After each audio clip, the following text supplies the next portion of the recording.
Hello everyone. So, the Congress of the United States gets involved with the Blitzchung incident.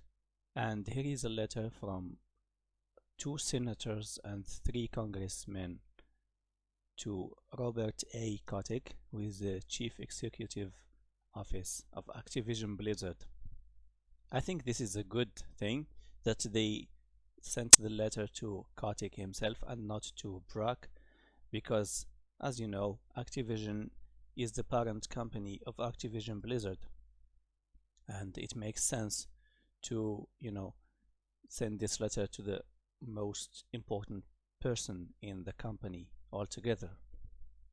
So the letter reads, "Dear Mr. Kotick, we write to express our deep concern about the Activision Blizzard decision to make player in G.Y. Chung forfeit prize money and ban him from participating in tournaments for a year after he voiced support for pro-democracy protests in Hong Kong. This decision is particularly concerning in light of the Chinese government's growing appetite for pressuring American businesses to help stifle free speech." Well, the first paragraph here has got a little problem because these decisions they talk about were changed or remedied. So now Blitzchung has got his money back, and the ban is 6 months rather than 1 year.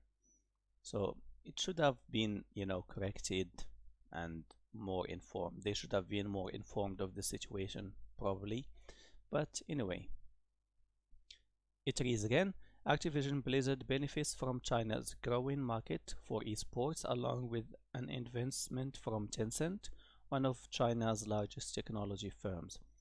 As you and your company are no doubt aware, the Chinese government uses the size and strength of its economy to suppress opinions with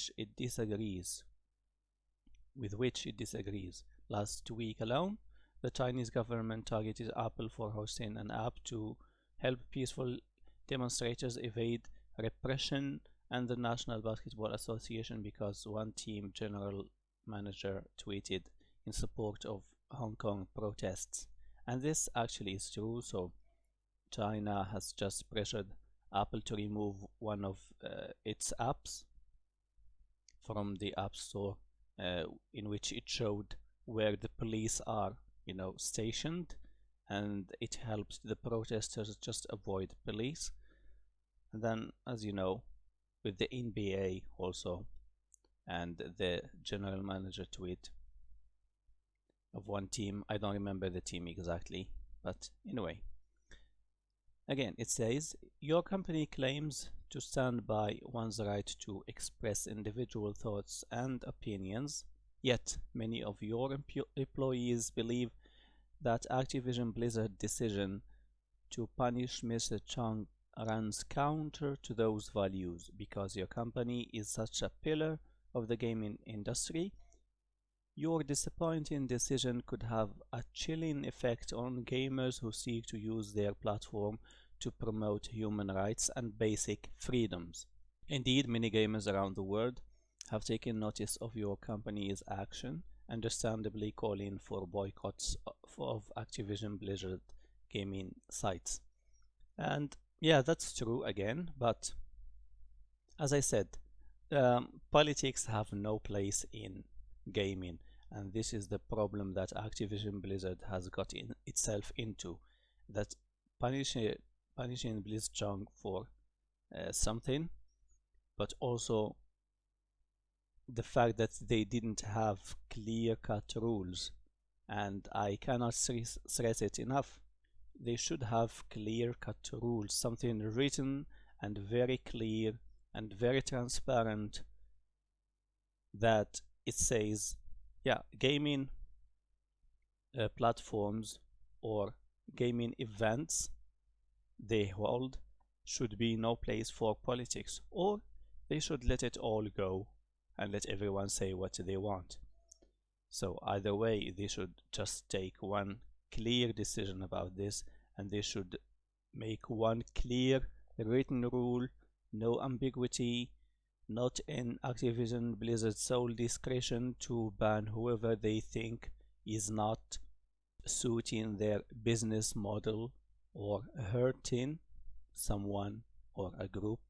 So they just should make it clear that no politics in games, and it will be much easier. Of course, there are some people who will say no, there should be freedom of speech even in games and gaming events, live broadcasts and all. But at the end of the day, if they just ban that from everyone, it should be fine. But if they just let it roam around, it's going to be bad for the games itself.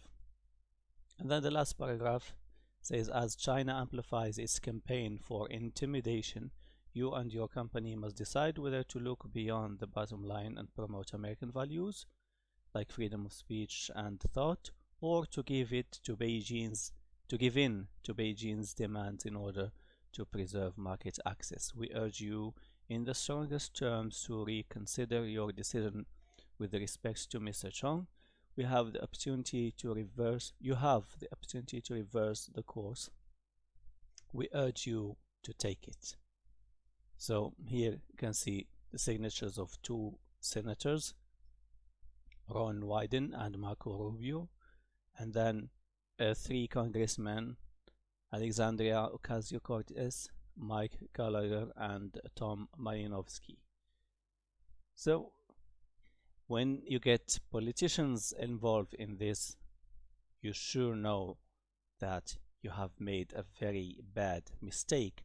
And Activision Blizzard, like, no matter what they tried to announce Overwatch for the Switch. They tried to say or announce that the next Call of Duty will have no loot boxes. No matter what they try, this thing here, this Blitzchung incident, is going to loom around them forever and ever unless they do something courageous and they make clear rules to which everyone should stick.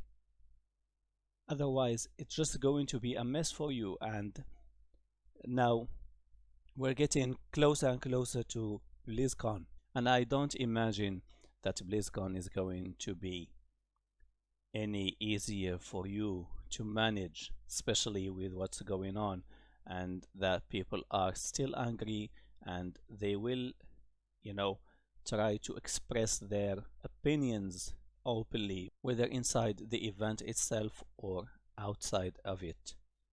And yeah, what a bad situation you guys have set yourself into, Activision Blizzard, and you should really act more quickly and accept the criticism, because you can't get away from it. You can't. You just have to accept it and go on and try to do better. Anyway, thank you for watching the video. If you enjoyed it, leave a thumbs up, subscribe for more, and I will talk to you again soon. Have a good one.